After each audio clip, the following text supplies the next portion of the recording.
Hi everyone, you are now clear about the various disorders of mid-ear which are resulting in conductive hearing loss, right?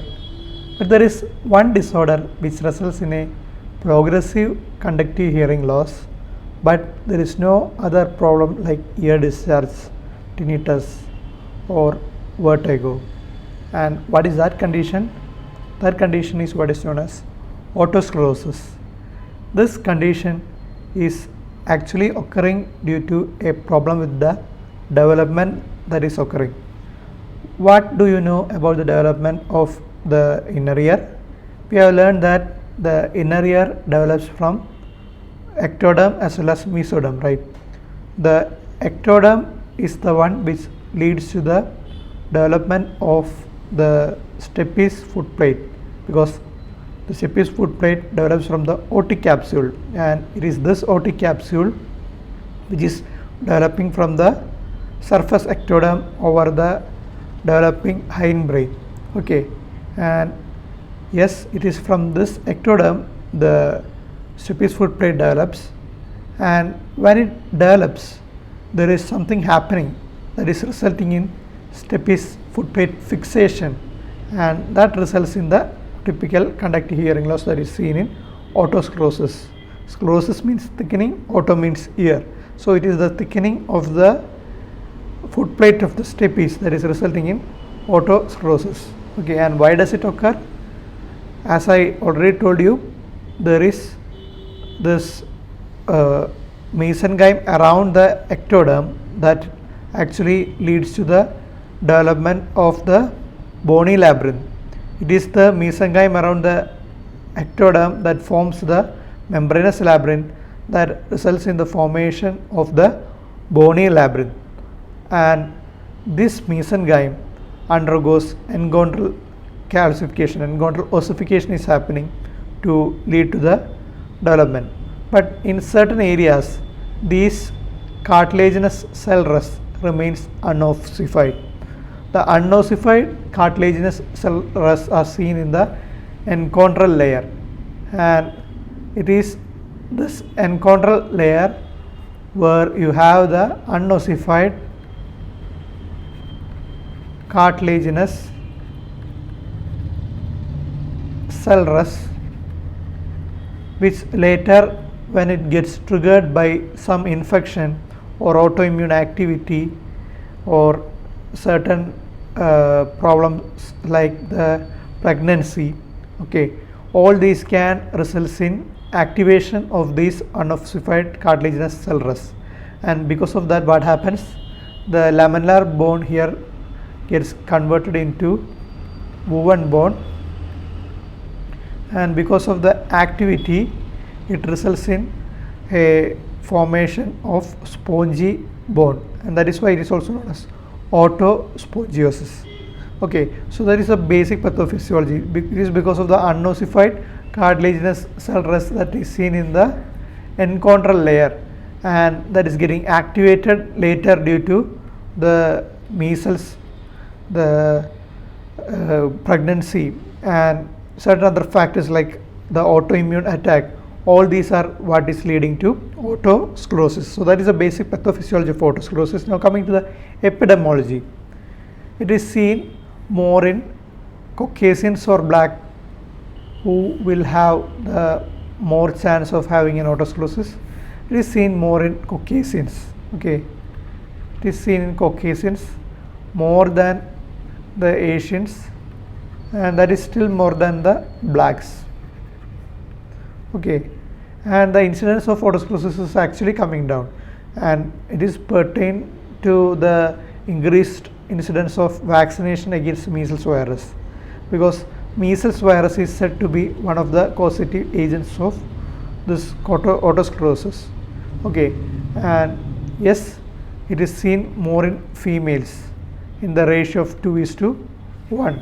Okay, now what else do you have to look for when a patient presents with history of progressive conductive hearing loss? It is typically seen in the age group of 20 to 30. So usually it is a 20 to 30-year-old female with a similar family history that presents you with progressive conductive hearing loss and without any history of any ear discharge, tinnitus, vertigo, then you will have to suspect otosclerosis.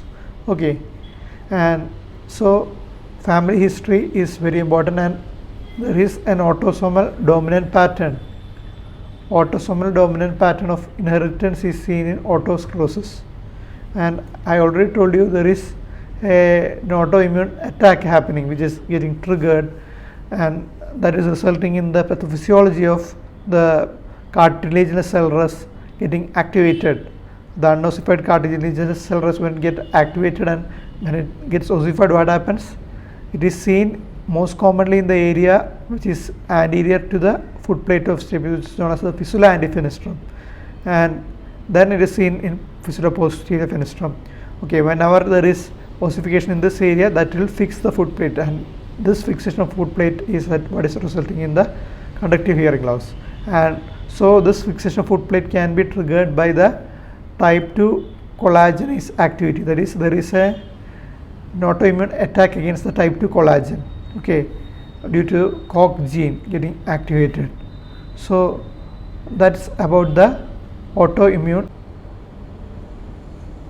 Now what will you do if a person who is having a blue sclera and having brittle bones presents to you with progressive conductive hearing loss? You will have to suspect a syndrome. What is that syndrome known as? That is what is called as the Van der Waals syndrome.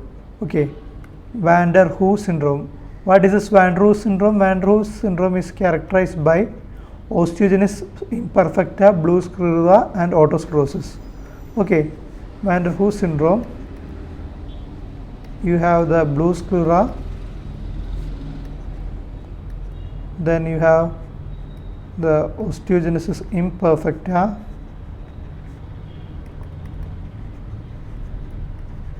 and finally you have otosclerosis.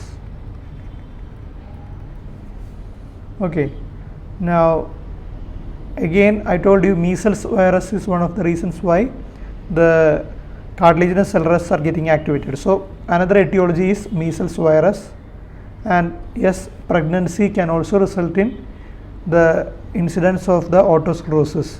Okay, why? Because of some hormonal activity during the pregnancy. So pregnancy can also trigger the cartilaginous cell rest. Okay, so typically the question will be asked as a 20 to 30-year-old female. Okay, the answer is common age of otosclerosis is 20 to 30-year-old female.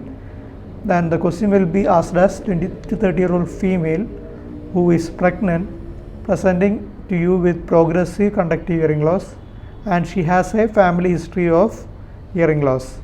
Okay, and typically it will be unilateral or bilateral? It will be bilateral. Okay, it may be initially unilateral, but it is always bilateral finally.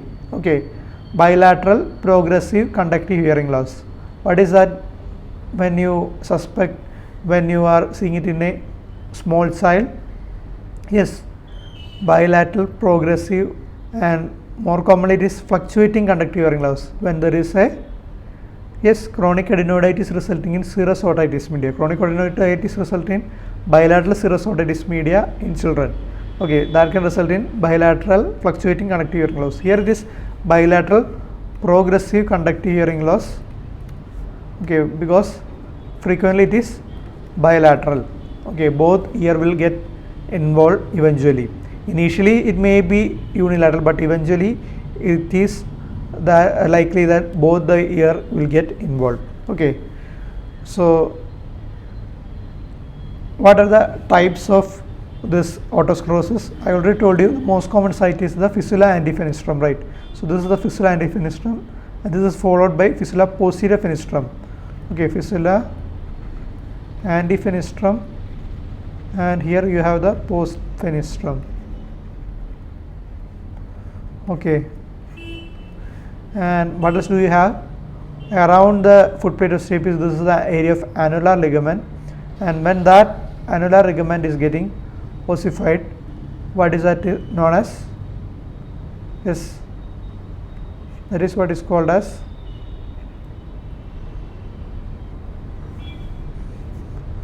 circumferential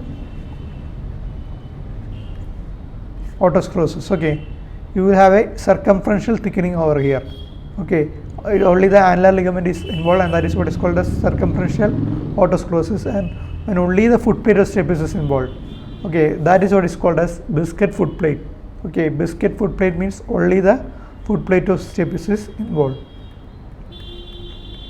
And when both the annular ligament as well as the biscuit foot plate, that is the foot plate, is involved, then what is it known as? It is called as obliterative otosclerosis. So here the whole of oval window is getting involved, and this complete closure of oval window can result in a hearing loss of about 60 decibels. So this is the maximum hearing loss that can occur in otosclerosis if there is no cochlear otosclerosis. Now what do you mean by cochlear otosclerosis?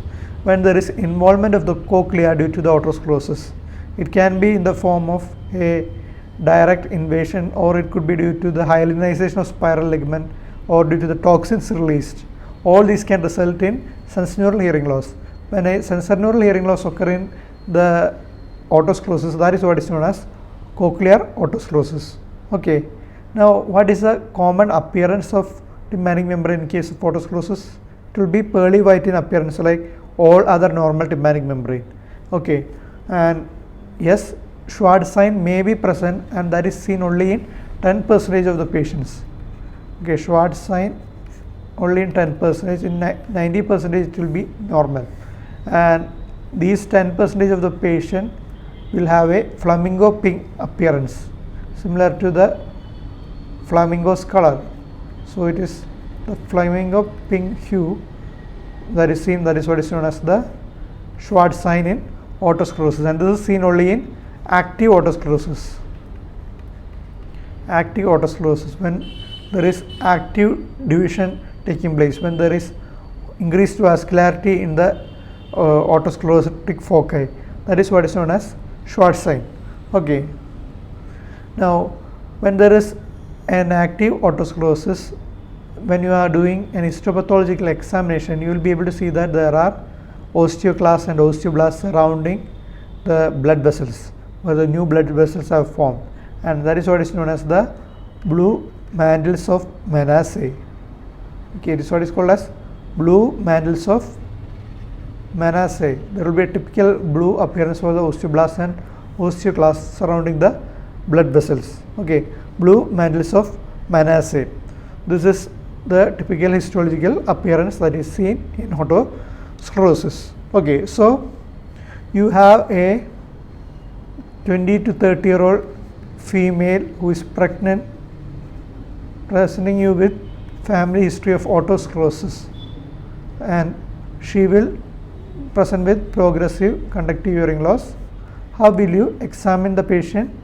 When you look at the patients here, you will be able to see that the tympanic membrane is normal. Now you will have to assess the hearing loss, and for that what will you do? You will do a Rinne's test, and Rinne's test will be negative, isn't it? Why? Because it is a conductive hearing loss. And when you do a Schwabach test, it will be lengthened. Weber will be lateralized to same ear. Okay, same ear, and ABC will be normal. Okay, ABC will be normal, and when you do pure tone audiogram, what will be the finding?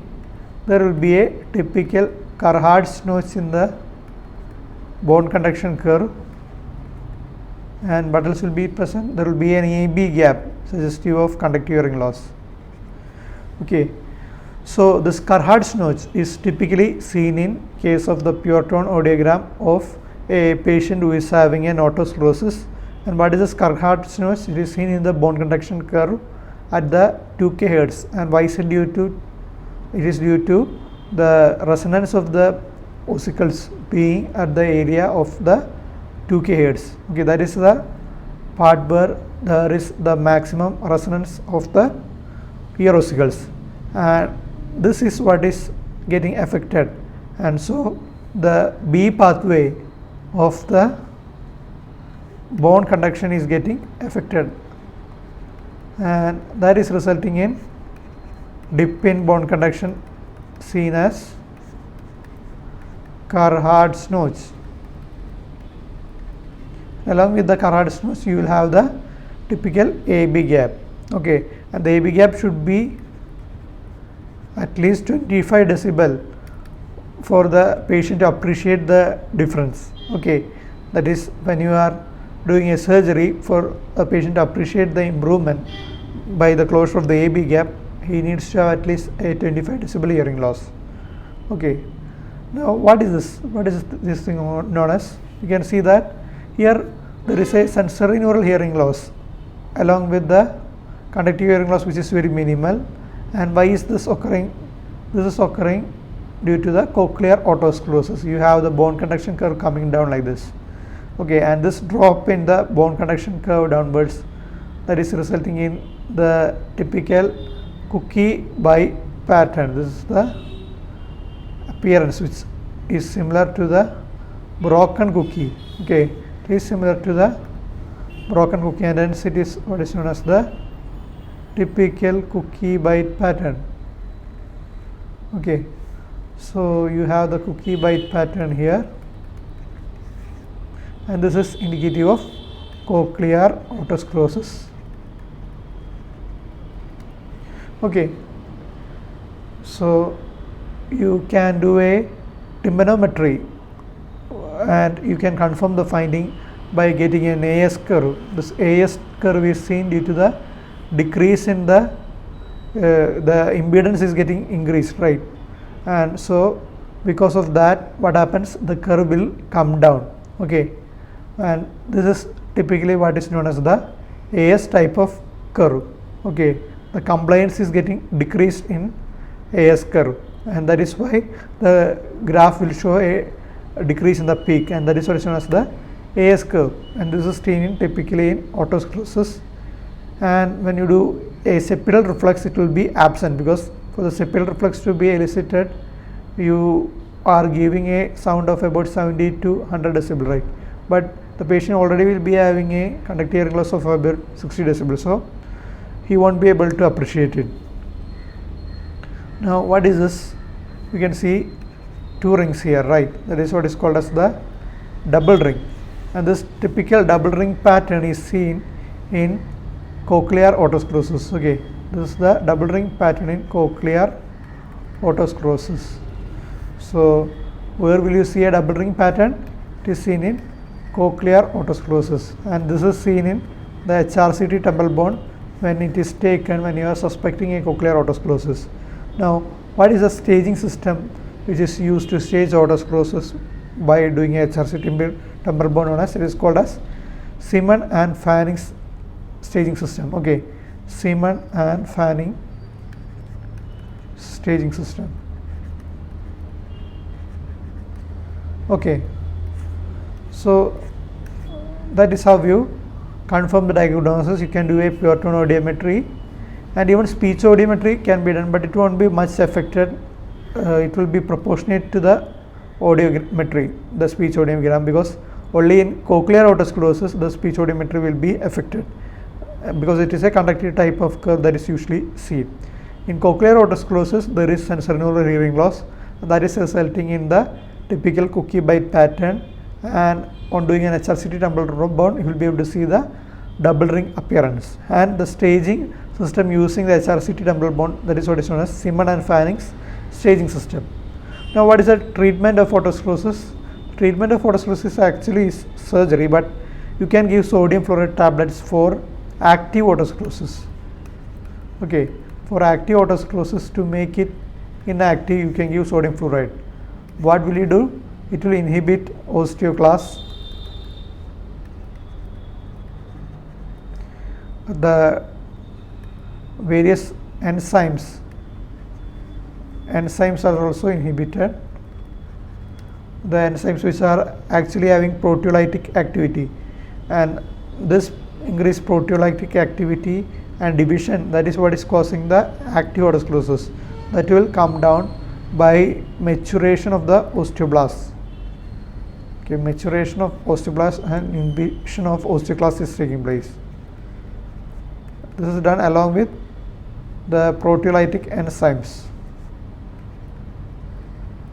Okay, and this proteolytic enzymes are getting inhibited along with the osteoclast, and there is maturation of osteoblasts taking place in the even when you are giving the sodium fluoride tablets. But these sodium fluoride tablets are contraindicated in certain cases, such as rheumatoid arthritis, pregnancy. Okay, and whenever you are having any allergy towards fluoride, then also it is contraindicated. Okay, so what is the real treatment of otosclerosis